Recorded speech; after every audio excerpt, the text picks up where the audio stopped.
आज चल रहे हैं एक एक्सरसाइज 11.1 का क्वेश्चन नंबर 4, है ना।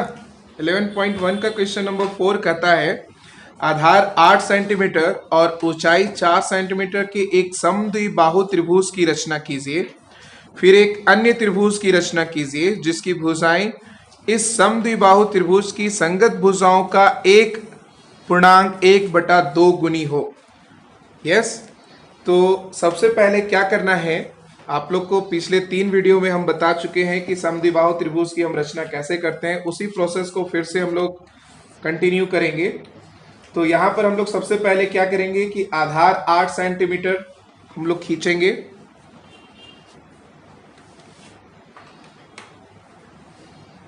आठ सेंटीमीटर का आधार खींचा जाएगा और इसका नाम हम लोग देंगे BC।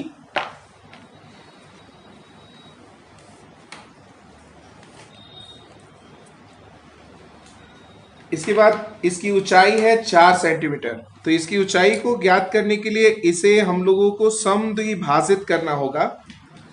तो समद्विभाजित करने के लिए हम लोग क्या करेंगे कि BC लंबाई का आधा से अधिक लेकर एक बार ऊपर और एक बार नीचे काटेंगे। वही प्रोसेस हम लोग C से भी करेंगे। और ये कहलाएगा समद्विभाजक। समद्विभाजक वो होता है जो रेखा को 2 समान भागों में क्या करे, बांटे। जहां भी मिड का पॉइंट मिलेगा उसका नाम हम लोग O दे देंगे और यहां से 4 सेंटीमीटर का नाप करके ऊपर काटेंगे, तब हम लोगों को त्रिभुज की ऊंचाई मिलेगी 4 सेंटीमीटर।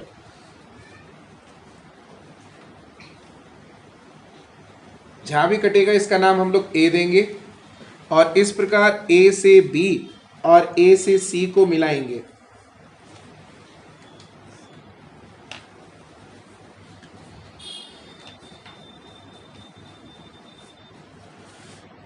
अब इस ABC का एक समरूप त्रिभुज हम लोगों को खींचना है और इनकी भुजाएं, समरूप त्रिभुज की भुजाओं का कितना होना चाहिए, 1.1/2। 2 एकम 2 और 1 3/2। यस, यानी 3:2 के रूप में होना चाहिए। तो हम लोग नीचे एक न्यून कोण खींचेंगे और अधिकतम कितना है, 3। तो इसको 3 बराबर भागों में इसको बांट देंगे।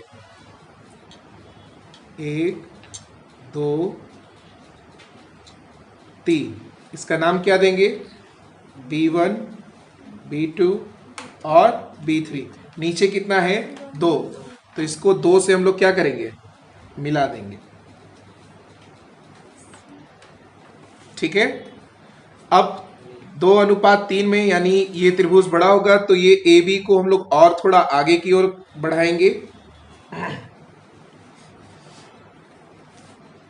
अब 2 पर जितना डिग्री का कोण बना है वही कोण हम लोग 3 पर बनाएंगे। पहले भी बता चुके ये कैसे करना है, एक बार फिर से समझ लीजिए।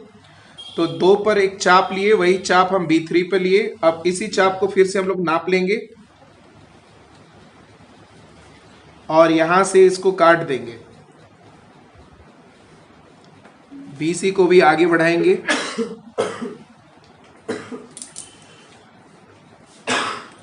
इससे मिलाते हुए रेखा खींचेंगे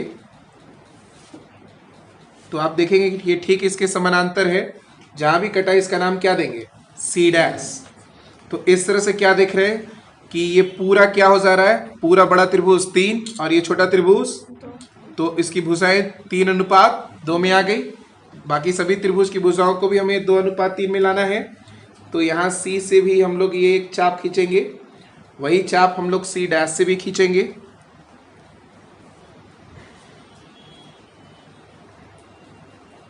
वही काम यहाँ हम लोग नाप लेंगे। जितने डिग्री का कोण होगा वो इतने डिग्री का कोण यहाँ भी हम लोग बनाएंगे और C' से मिला देंगे।